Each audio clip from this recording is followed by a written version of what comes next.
Ya, kepada penanya kedua, saran saya adalah tolong menggunakan bahasa yang singkat. Terus yang kedua juga jangan takut dengan kata-kata intimidasi dari Gus Baha ya.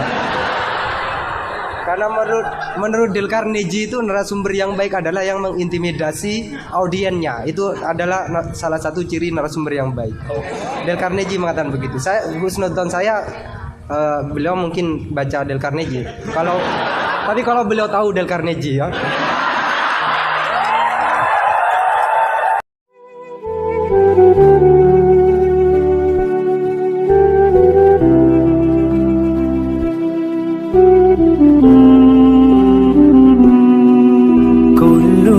القلوب إلى الحبيب تميل ومعي بذلك شاهد ودليل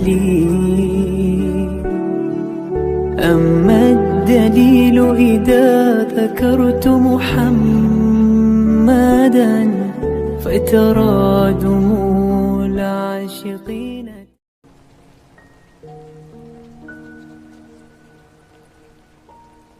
Assalamualaikum warahmatullahi wabarakatuh. Nama saya Ahmad Hussein dan siap dikatakan goblok karena bertanya. Gus Baha ini berapa bulan yang lalu diangkat sebagai Rois Syuriah PBNU, dan itu tidak melalui proses kaderisasi, melalui ranting, MWC dan seterusnya.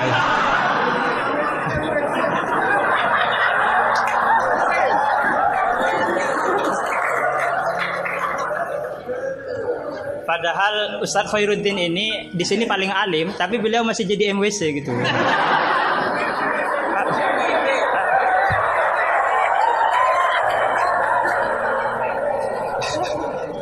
Iya, terima kasih. Itu berangkat dari Gus Baha sebagai Rois Syuriah. Saya ingin bertanya tentang ke-NU-an yang telah dirumuskan oleh Hadratus Syekh Hasyim Asy'ari. Karena beliau kalau misalnya nanti tidak bisa menjawab berarti diragukan ke Rois Syuriahnya. Oke. Di dalam risalah atau konun asasi Jam'iyah Nahdlatul Ulama disebutkan bahwa secara keagamaan NU menggunakan sistem bermazhab atau mazhub. Serius ini, Gus? Yang pertama dalam akidah, terus fikih dan tasawuf. Nah, dalam fikih misalnya NU menganut Abu Hanifah, terus Malik bin Anas, Muhammad bin Idris Asy-Syafi'i yang lahir tahun 154.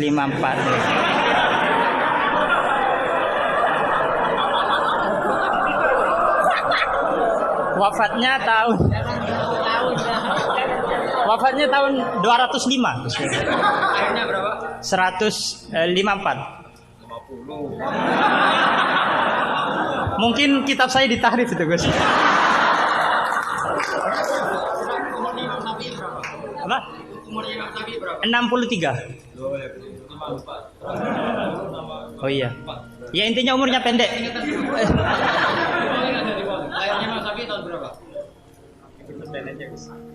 50, pokok 50 lah.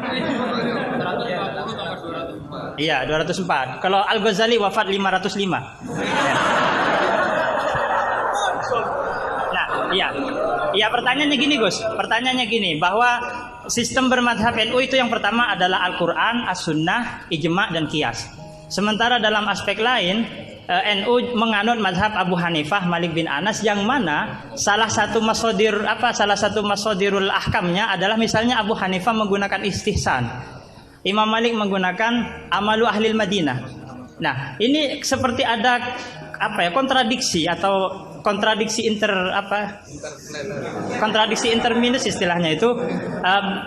Di satu sisi pakai kias, tapi di sisi yang lain kok menerima istihsan gitu, menerima amalu ahlul Madinah. Padahal dalam sistem beragama NU itu landasan keagamaannya adalah Al-Quran, As-Sunnah, Ijma' dan Qiyas.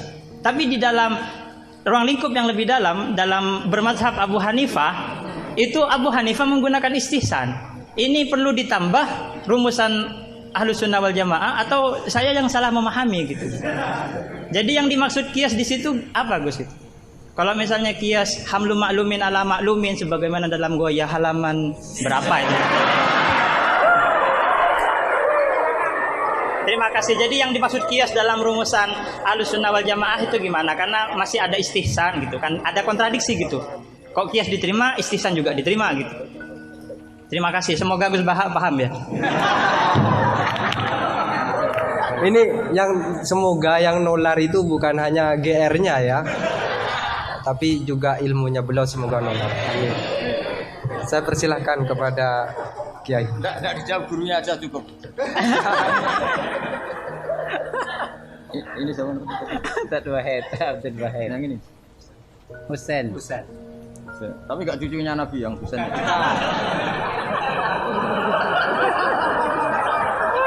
Karena ini juga Husain loh. Ini Husain. Husain. Ada ini budaknya.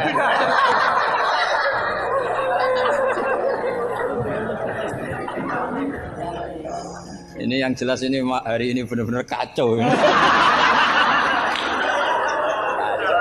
Kacau sekacau-kacaunya ini. Ustadznya bingung, santrinya sudah bingung, sombong lagi.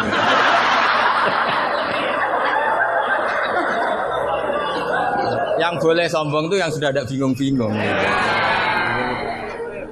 Tapi agak apa-apa, saya maafkan ya. Memang itu satu-satunya cara dia untuk menang gitu. Ya. Saya jawab tadi yang dari Ustadz Asrar. Itu yang penuh misteri mana Asrar. Asrar itu maknanya kan banyak rahasia. Itu terjemahan bebasnya penuh misteri. Nggak tahu punya misteri apa tadi. Tadi tanya gimana yang tentang apa khilah sama apa? Sama nanya ulang, coba ulang. Apa?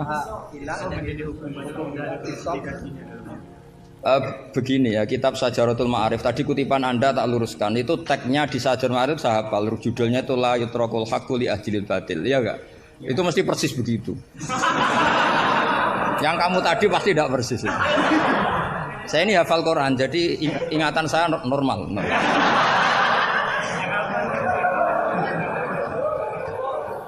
Terus berhalanya namanya apa? Saya ingat kalau berhala yang di Sofa dan Marwah, Isaf dan Nailah. Kamu enggak ingat? Udah ingat apa dah?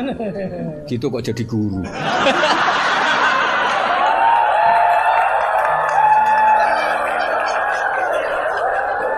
Bisa. Jadi maksudnya itu mungkin jadi gurunya sah karena muridnya lebih bodoh. Tapi yang nggak sah itu gini loh. Wong kelas gitu kok melawan saya itu loh. Itu sangat nggak sah ya. Jadi ibaratkan saya ini sudah tisen dilawan Elias Pikal, bisa mati. Bisa mati. Begini ya, saya ini belajar itu banyak. Selain belajar banyak, saya itu punya hafalan banyak. Jadi penting ya, hafalan itu penting karena itu kias atau tadi misalnya cerita itu bahasa Arabnya kisah. Tapi asalik anil kisah ilal iktibar itu adalah maslaku ahlil akhyar. Itu masyhur itu dawuh ulama. Jadi dari cerita kemudian diiktibar itu maslakul akhyar, manhajnya orang-orang pilihan. Sehingga cerita ini sebetulnya idzoh atau mau idzoh atau kisah ini menjadi iktibar. Dan iktibar masuk yang di antara yang 9 itu. Misalnya begini, sampean guyon di sini. Itu kalau bapak saya masih sugeng, sampean guyon gini dibiarin.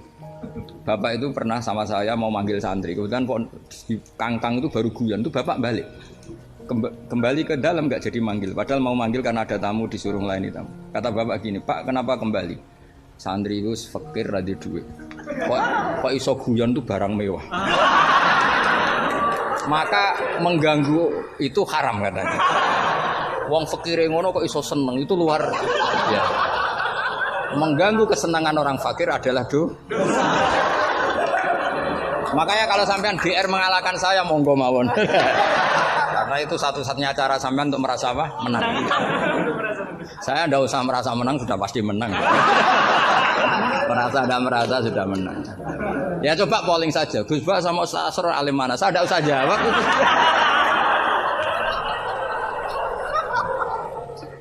Saya tidak usah jawab, pasti menang saya. Bukan saya yang memenangkan, ya memang menang, memang. Buktinya gampang kan? Sampean ngundang saya apa ngundang Ustadz Asror?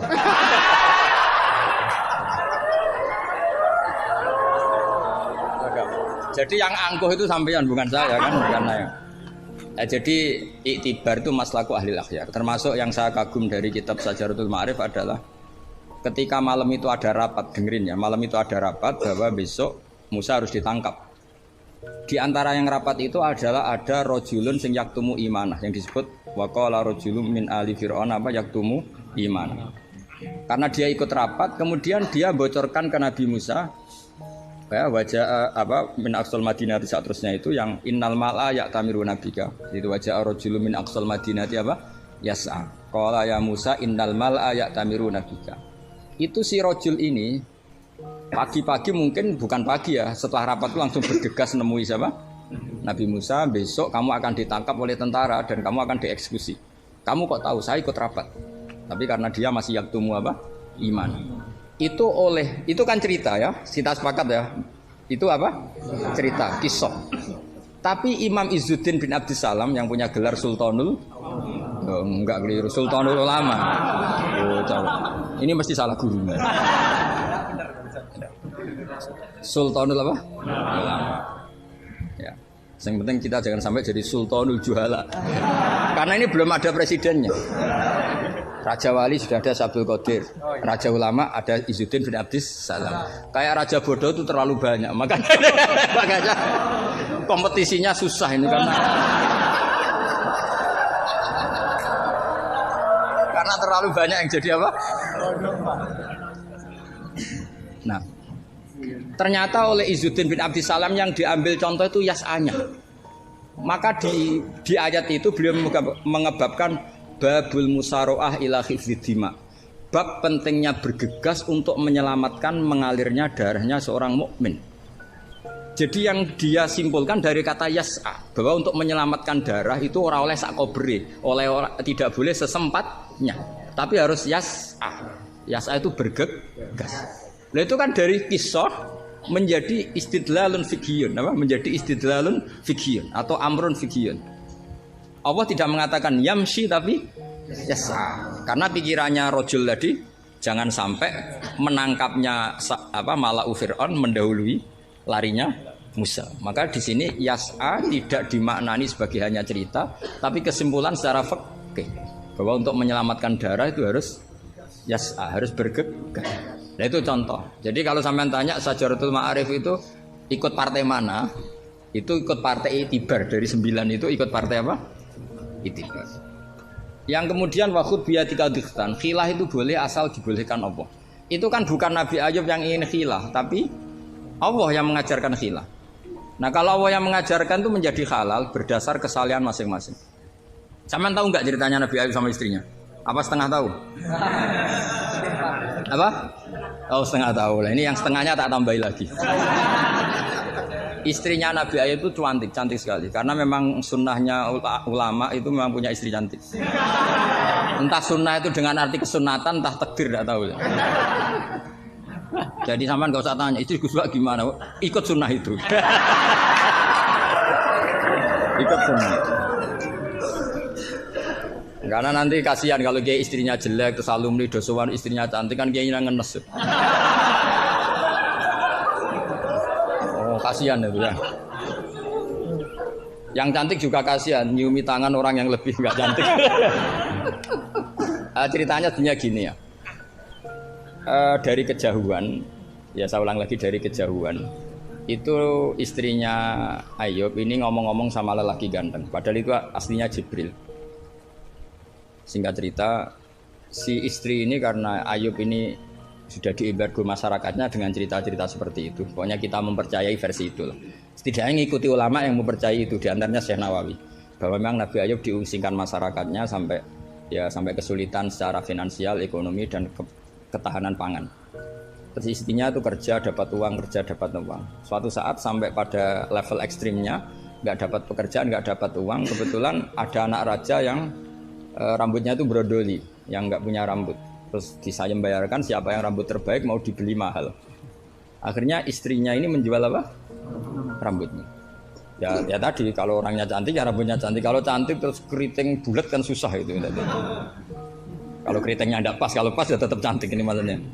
Nah, ketika dijual terus dapat uang dan itu di atas rata-rata.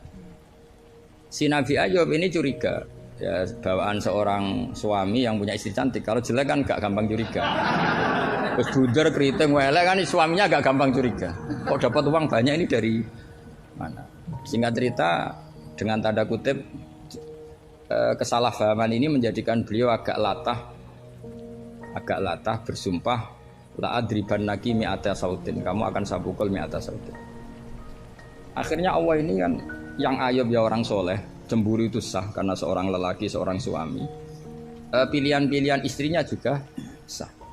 Allah tidak ingin orang solihah seperti istrinya Ayub dapat hukuman yang tidak semestinya. Tapi Allah juga gak ingin hamba yang soleh Ayub ini melanggar sumpahnya.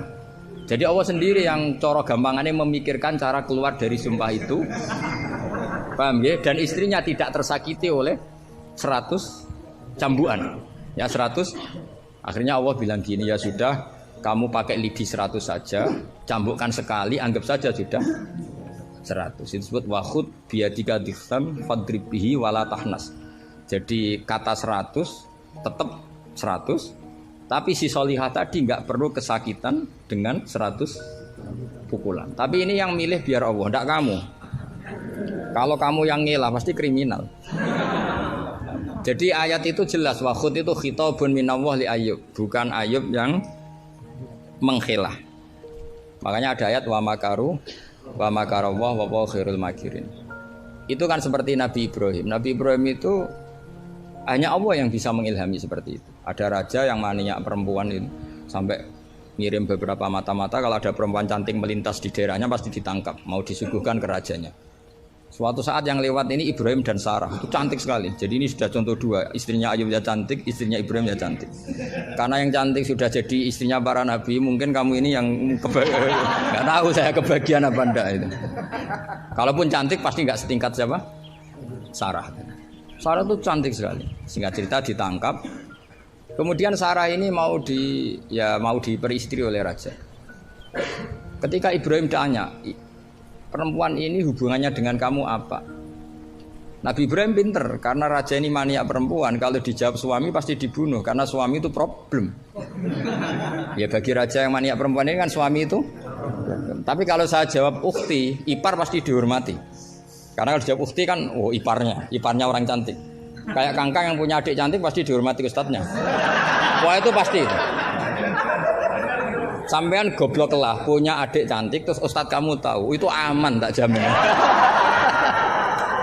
Karena ustadz potongan gini tuh pasti dah ikhlas tak jamin. Imannya pasti guncang itu Pak. Kamu punya adik cantik terus tidak muhafadzah. Sudah ada dikasih ustadznya ya sudah Pak, enggak jadi ipar. Oh, udah lulus aja. Termasuk barokahnya lelaki itu memang punya adik cantik itu kalau tepat di garwo kiai, kamu kakaknya kiai. Banyak orang awam tahu-tahu mertuanya kiai. Barokahnya apa? Punya anak cantik itu memang berkah. Maka Ibrahim pintar, beliau jawab ukhti, ini saudara saya. Sehingga dengan demikian beliau akan dihormati sebagai ipar. Tapi kalau bilang suami kan problem pasti dibunuh. Sampai Sarah ini marah-marah. Ibrahim ditarik ke kamar, kamu itu nabi kok bohong. Jadi Sarah itu unik, kecewa dia. Kamu itu nabi kok punya, ya nabi suami kok. Kalau suami bohong biasa, ini suami ya nabi. Nah ini kan potongan-potongan biasa bohong. Tapi ini kan ya suami ya nabi. Kamu itu suami nabi kok bohong. Ya kalau nabi kan nggak mungkin bohong. Tapi kalau suami tok kayak sampean-sampean ini kan, wah mesti bodoh nih. Bar ngopi di perempuan cantik kok di ngopi, nang di, ya ngopi wae. Karena kalau menyebut warung kopinya pasti apa? Masalah. Makanya kalau dijawab ngopi ning di, kalau istrinya apa yang jaga cantik di umatnya Rasulullah. Karena sekali disebut masalah. Itu akhirnya Nabi Ibrahim jawab, tidak ada di muka bumi ini orang muslim dan muslimah kecuali kamu dan saya. Maka fa anti ukhti fil Islam. Kamu itu saudara saya dalam Islam. Terus oleh balaghah disebut itu tauriyah apa? Tauriyah. Tauriyah itu kata yang tidak bohong tapi lafadz ini muhtamil. Lafadz ini mirip-mirip muhtamil. Jadi sebenarnya saya mengatakan sampean goblok itu goblok dalam hal maksiat. Itu kan keren. Sampean saja yang sudah tersinggung, wong darani goblok itu salah sampean. Padahal saya punya siapkan kalau ditanya Allah, hak mosok santri batal darani goblok. Goblok enggak tahu caranya korupsi, Gusti. Wah. Jadi itu sebetulnya kalimatun madkhin. Tapi kamu yang keburu suudzon sama saya, kamu anggap itu kalimat apa? Damin. Itu resiko ilmu cekak itu. Sebetulnya di balaghah itu ada tauriyah apa? Ya Mas pernah belajar tuh itu. Jadi tetap saja kisah-kisah ini melahirkan satu pelajaran. Karena kita tetap bisa menyimpulkan tadi zaman berhala itu ada di Safa dan Marwah, berarti ada batil. Orang Islam tetap disuruh sa'i, berarti la yutrakul haqqu li ajlil batil. Kemudian yang jenengan tadi tanya apa? Sampean pernah baca kitab itu? Khatam? Oleh menindak mau fasih. Benar-benar jujur. Benar-benar jujur. Yang tentang itu saja. Ya, enggak yang tentang qadhiyah itu paham. Redaksinya apa bahasa Arabnya? Wa yalzamu alal ami at-tamadzub. Terus di madzhabin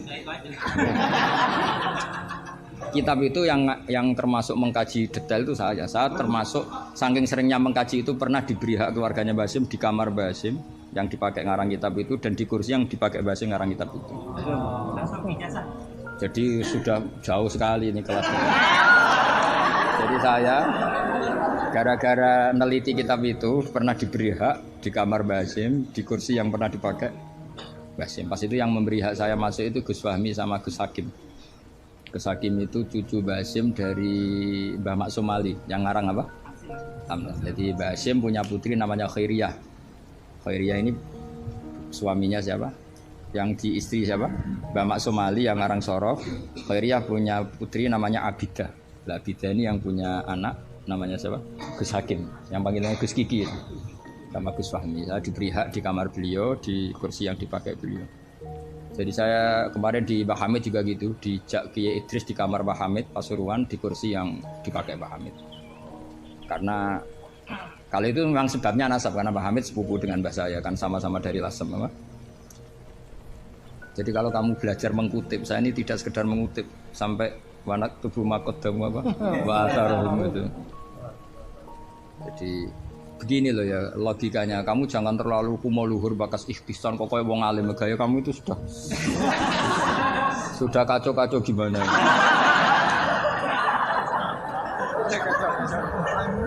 Kayak parah ya, cerminan ajaran gurunya ini kacau. Iya, jadi ini kamu itu korban pengajaran yang salah. Dan kamu bahasanya juga salah. Menurut NU pegangan itu 4 itu tidak menurut NU, menurut ahli sunnah wal jamaah. Jadi begini ya, kias itu kan sebetulnya hanya bahasa saja. Sebetulnya ya istihsan juga kias. Sebenarnya kalau kita karena ketika seseorang itu menomorsatukan Quran dan hadis, pasti istihsan ini juga tidak keluar dari Quran hadis. Ketika kamu katakan kias, itu juga tidak keluar dari Quran hadis. Maka pertanyaannya, menurut Dawud Al-Zahiri, sebetulnya kias itu ada apa enggak? Ya bisa saja enggak ada. Misalnya begini, sama tak bedik aja ilmu yang paling gampang. Yang kamu pahami kias itu ada berapa? Aulawi, terus Musawi sama Adna. Yang gampang-gampang saja, yang masih amatiran saja. Kalau di usul fikih istilahnya apa? Lahnal khitab, fahwal khitab. Ngono kok lali yo ya. Aku sing wis tokoh nasional ilingan. Harusnya lupa itu saya pantasnya karena sibuk. Harusnya yang pantas lupa itu saya karena sibuk. Kalau soal Surya memang saya tidak minta. Jadi itu anugerah sudah, anugerah khidmah. Saya juga sampai sekarang nggak merasa Surya biasa aja. Karena ya apa ya, kalau keluarga Quran tuh beda. Saya ini kan dari keluarga Quran, bapak saya hafal, sehingga apa ya bangganya itu sudah dengar ngitmai Quran. Jadi sampean hormatin ndak itu ndak ngefek sudah. Biasa munajat kenal Allah, kenal makhluk biasa.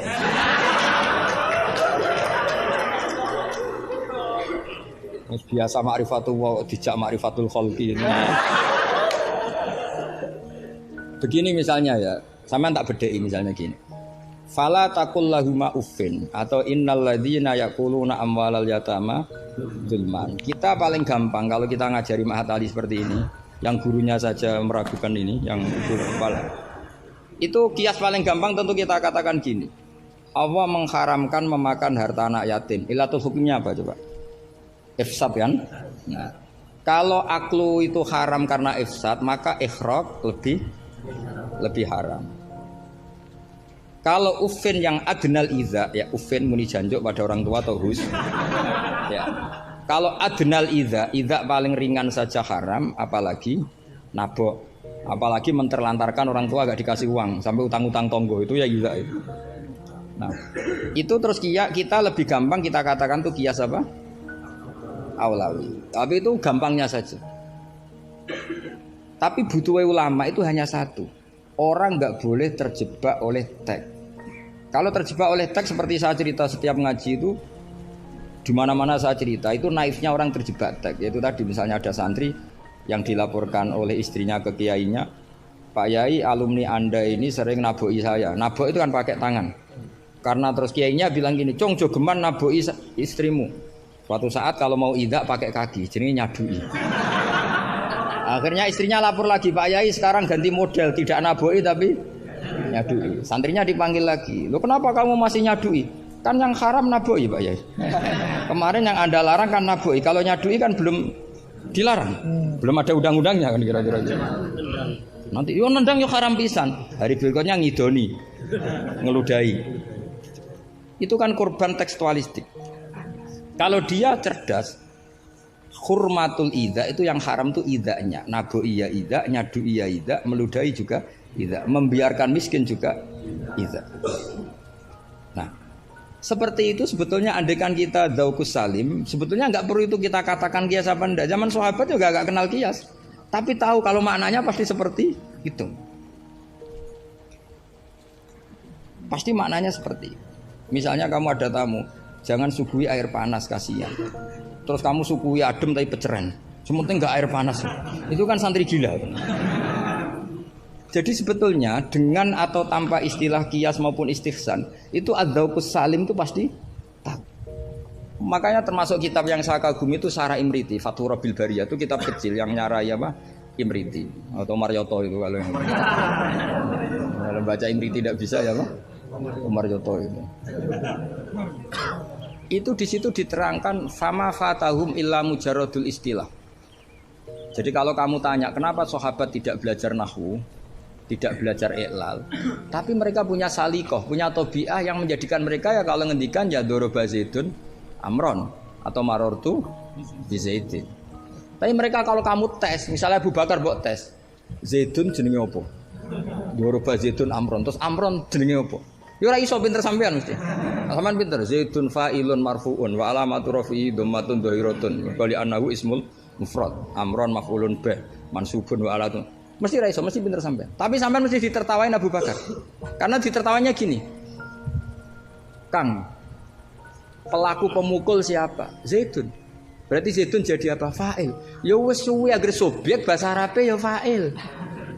Sing dipukul sapa? Amron. Jenenge apa maf'ul? Lah ya angger objek jenenge ya madrub, jenenge ngono kok butuh jeneng bocah kok goblok. Mesti gitu kira-kira.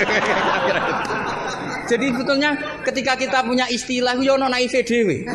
Wong karuan pelaku yo bahasa Arabe mesti fa'il. Wong karuan objek yo jenenge maf'ul. Lah Anda ini masih bangga dengan istilah itu. Iya kan? Agama ini kan mengajarkan kebaikan. Tentu sesuatu yang kebaikan itu dianggap agama. Makanya Abu Hanifah membolehkan istihsan. Nah karena beliau itu orang soleh, pasti pegangannya Quran dan hadis. Artinya istihsan yang tidak keluar dari Quran. Ya sama kita bahasakan itu kias, mereka bahasakan nggak ada masalah. Dan zaman sahabat nyuwun saya udah tahu istilah itu semua, memang nggak perlu tahu karena masih punya dzauqus salim. Makanya sahabat itu pinter sekali kan, tapi nggak perlu kamu tes. Karena kalau kamu tes juga guyu. Mbah Abu Bakar, ya Abu Bakrin tak takok idoro Zaidun Amron, mana yang fa'il? Mesti guyu. Wong karuan sing mukul Zaid ya fa'ile ku. Zaid. Maknane fa'il itu pelaku. Amron maf'ul bi, mesti angger korban objek jenenge Amron. Wong ndek ilmu ngono kok bangga. Cara Abu Bakar mesti iki cerita. Makanya disangkan fama fatahum illa mujarradul istilah. Sahabat itu hanya enggak tahu istilahnya tapi membacanya sudah benar. Nah, kenapa enggak tahu? Memang enggak ingin tahu, wong gitu saja kok perlu tahu. Loh kok udah tahu ya? Coba lam itu namanya apa? Jazim. Berarti yadrib namanya madzum. Terus Abu Bakar mbok warani yadribu, kenal lam menjadi lam yadrib. Lam jazim, yadrib madzum. Yo wis suwe le jong-jong angger amile. Inna Zaidan qaimun, inna amil Zaidan makmur. Mesti yo Abu Bakar suku ya. Jong-jong ra ilmu ngono kok seneng merakaruan. Ya mesti wae. Itu kan makanya dulu bahasa Arab dulu itu tidak ada kata zaujah. Kata zaujah itu bid'ah gitu. Bahasana bodolala enggak tahu, pokoknya bid'ah. Di Quran enggak ada loh bahasa zaujah, Mbak ini perlu tahu. Enggak ada bahasa zaujah. Coba. Asa rabbuhu in talaqakunna ayyubdilahu azwajan. Azwajan jamaknya zaud apa jamaknya zaujah? Loh, azwajan jamaknya zaud. Azwajan jamaknya apa? Zaud. Di Quran enggak ada bahasa zaujah karena maknanya zaujun itu pasangan. Kalau dikatakan lelaki maknanya perempuan. Kalau dikatakan perempuan maknanya lelaki karena zaujun maknanya pasangan. Ndak berhubung jagani wong ora pati pinter mau. Akhirnya terus ono zaujah. Di Quran enggak ada. Coba an-nabiyyu aula bil mu'minina min anfusihim. Terusannya ya apa? Wa azwajuhu ummahatuhum. Ayo. Azwaj zamannya zaujun apa zamannya zaujah? Zaujun, zamannya zaujah, zaujat. Mau belajar bahasa Arab sih kok bantah bocah ora sopan. Tapi berhubung jagane wong goblok-goblok iku. Akhir ono zaujun. Ono zaujah sebetulnya cara wong ditaku saleh wae zaujun itu pasangan. Coba lihat di Bukhari, Ana Aisyah zaujin Nabi. Jarang Imam Bukhari bilang zaujatin Nabi. Ana Aisyah zaujin Nabi. Karena itu masih bahasa Arab orisinil. Belum kena Mahat Ali sini masih orisinil. Ya belum kena asrori ini ya. Karena maknanya zaujun itu apa? Pasangan. Jadi kalau dikatakan zauju Zaidin berarti imro'atu Zaidin. Kalau yang ngomong itu misalnya zauju Aisyah ya siapa? Pokoknya mau pikir seperti itu. Tapi gue beda no, ben wong gue gampang ono zaujun. Tapi Quran enggak pakai bahasa itu, masih pakai bahasa orisinal. Makanya disebut an-nabiyyu aula bil mu'minina min anfusihim wa azwajuhu ummahatuhum. Azwaj huna jam'u zaujin. Zaujin maknanya pasangan. Dong ya. Jadi bahasa ngalamilah. Sahabat itu enggak perlu tahu bahasanya sampean enggak perlu. Coba kalau sampean ketemu orang Arab, ditakoki ya diguyu wong Arab. Sekolah ning di anakmu, sekolah ning madrasah. Kalau ditanya madrasah terjemahnya apa? Sekolah. Berarti sekolah-sekolah kan. Jadi lucu kita. Sampun itu sudah bakdo ya. Sudah. Orang Jawa jadi satu sampun bakdo. Bakdo itu bahasa Arab. Maknanya ya sudah. Nah, sahabat tuh tahu betul apa karena punya dzauqus salam. Sehingga pernah juga ini cerita kedua dan ini terakhir, enggak boleh tanya lagi. Ketika ada seorang khotib menceritakan Allah ngendikan fa warabbis samai wal ardi innahu lahaqqum misama annakum tantikun. Itu ada orang Arabi ngaco. Mangdalladzi akhdabal jalil hatta alja'u ilal yamin. Ayo hafalkan Pak Asrori biar latihan hafalan apa? Mangdalladzi akhdabal jalil hatta alja'u ilal yamin. Pak Khotib, saya mau tanya, siapa yang bikin Allah murka sampai Allah dipaksa sumpah? Karena orang kalau sampai sumpah itu artinya nganggep mukhatabnya tidak percaya. Makanya di balaghah ada urutannya. Kalam itu kalau nggak ada pengingkaran, nggak usah pakai taukid. Kalau ada pengingkaran, pakai taukid. Kalau pengingkarannya banget, pakai qasam. Termasuk pakai apa? Artinya gini, kalau Allah sudah sumpah, pasti indikasi Allah sedang duka. Karena qasam hanya untuk mukhatab yang tidak percaya. Makanya ketika ada khotib baca fawarabbis sama iwal ardi innahu lahaqqum mitsama annakum tantikun. Langsung Arafi tadi tanya man dalladzi akhdubal jalil. Itu siapa Pak khotib yang bikin Allah marah sampai Allah harus sumpah. Ini namanya adzauqus. Tapi ya enggak usah kamu tes. Itu namanya apa? Faidatul khitab wa lazimul faidah. Faidah apa lazimul? Ya enggak bisa kalau zaman dulu ya enggak ada istilah itu. Istilah itu kita bikin. Jika mukhatab khaliyadhini begini. Kalau agak enggak percaya terus kamu sok pinter. Jika mukhatab ingkar maka gini. Ya memang bahasa Arabnya enggak percaya ku ingkar dul ngene kok ora roh. Tapi kamu anggap bahasa Arab itu luar biasa. Ya kan normal kan sebetulnya itu normal. Dong ya sudah ya. Ya sudah. Ya sekira mohon maaf ya muga-muga kula ya disepuro pangeran. Tapi yang jelas itu lebih salah sampean. Yang seneng kiai kok ngatur apa? Gus Ba harus datang tanggal ini jam ini. Cek keren nih ngatur. Ya, saya kira demikian. Assalamualaikum warahmatullahi wabarakatuh.